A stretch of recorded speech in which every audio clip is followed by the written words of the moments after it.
Hello everyone, and welcome back to our deck profile. Today, as you can probably tell by the video, this is a character deck profile, not my Blue Eyes deck profile, and it's a deck profile for Seto Kaiba. So, yeah. Before I begin the profile, I'd like to set some basic things when I do a character profile. I always run single cards, unless they specifically say they run multiple cards, like with Kaiba.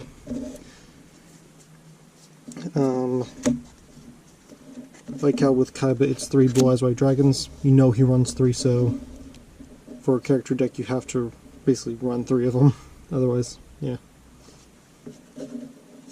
So yeah, that's just the basic premise of this card. And yeah, so as you can probably tell, starting off 3 Blue Eyes White Dragons for Seto Kaiba. It's his classic card, it is his card. Next, moving on to one of the first monsters Kaiba ever summoned, the Hitotsume Giant. I figured this monster might have been like, since like the first monster, he deserves a spot in this deck just for the fun of it. Next, moving on to more like Kaiba-centric cards. Got Battle Ox, level 4, 1700 monster. Then we got Vorse Raider, 1900 attack point, level 4 monster. Then you also got Sword Stalker. Because in my opinion, Sword Stalker, I believe he said it had like an ability for more attack points, but hey, it's class. That was Duel's Kingdom Yu-Gi-Oh! No one really knew what they were doing. Next, also Luster Dragon number 2.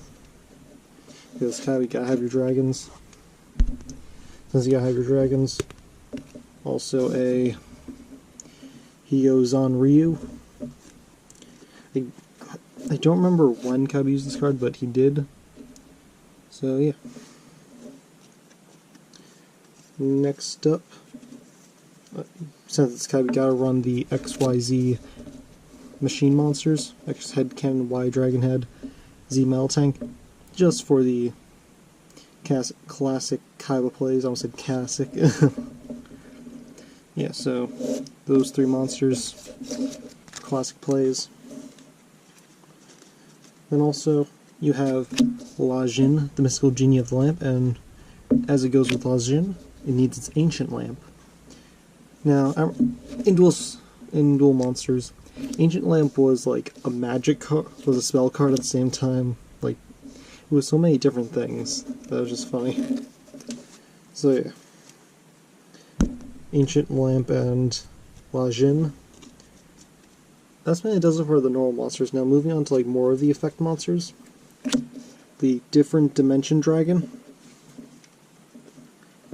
Yeah. Got Different Dimension Dragon that I used. Got Death's Feral Imp. And again, this is like similar thing. I didn't have a Soggy the Dark Clown. Yeah, I didn't have any of those, but something I did have, I had 3 Peyton the Dark Clowns. He did use 3 of these in the movie, in Pyramid of Light, so he used the movie, they count for this.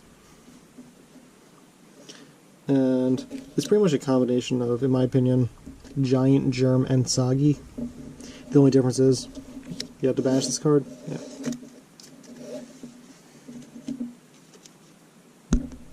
Next also, Vampire Lord, that I used in the virtual world and whatnot. So yeah.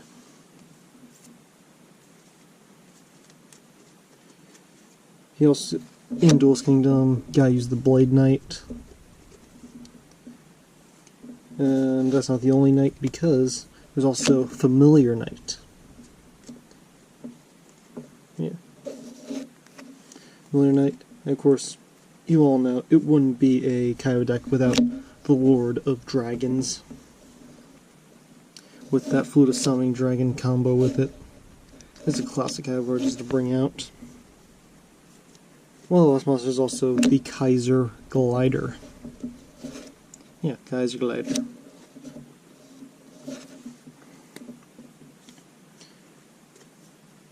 Now, I also run the Paladin of White Dragon, considering He's used it in the show, movies, whatnot. But I didn't have the ritual spell for it. But I did have a Sprite's Blessing for, like, ritual monsters. Now, I know this isn't, but right now I just use it as a placeholder replacement for it. So, yeah, that's the reason why I have Sprite's Blessing in here for Paladin of White Dragon. He also had Fiend Sanctuary, which I run here. So, yeah. Of course, gotta run that Monster Reborn. You have Monster Reborn. You also gotta have that Polymerization, because how else are you gonna bring out that Ultimate Dragon without Poly? You also got Soul Exchange, using Battle City. Of course, like I said earlier, Flute of Summoning Dragon to work off Lord D. But also Defusion, to split up his Ultimate Dragon into the 3 dragons again. Of course, more classic cards, Enemy Controller, that he's used multiple times, as well as Shrink. Yeah. And that does it for the spell cards. Next, moving on to trap cards, I do run a cloning. Yeah. Because in my opinion, Kaiba's deck is focusing highly on getting out Blue Eyes. And as you know, it's a very classic deck in my opinion. So it's got to focus on getting monsters onto the field in order to tribute. Also run one Countergate as used in Dark Side Dimension to summon Obelisk the Tormentor. Also run the Crush card Virus to work together with his Pete in the Dark Clown. So, next also the Interdimensional Matter Transporter as used in his duel against Joey Wheeler as he uses card on his list to protect it from Time Wizard. Another classic card he's used is Ring of Destruction. And as the last trap card in this deck, run a Negate Attack. Because, negating. Now, a lot of people are probably wondering, I think you forgot a card. No, I didn't, because Obelisk the Tormentor is right here. Yeah, this is even though Kaiba doesn't have it anymore, he still used it and it was basically like one of the monsters he tried to bring out the most. So it's always fun just throw in a Kaiba deck, Obelisk the Tormentor, just for the hell of it, and just have fun. So yeah, there's also the extra deck. Run Blue Eyes Ultimate Dragon, because it's Ultimate Dragon, you gotta run Blue Eyes Ultimate Dragon. As well as XYZ Dragon Cannon and the 3 thing, because he has combined them. He has combined them before, just not. He just never. Just didn't have names. So yeah. So anyway, guys, there you have this character deck profile for Seto Kaiba. If you enjoyed, please leave a like and comment down below possibly another Yu-Gi-Oh character you want me to do a deck profile for. So anyway, guys, I'm Amateur, and I'll see you all next time. Bye!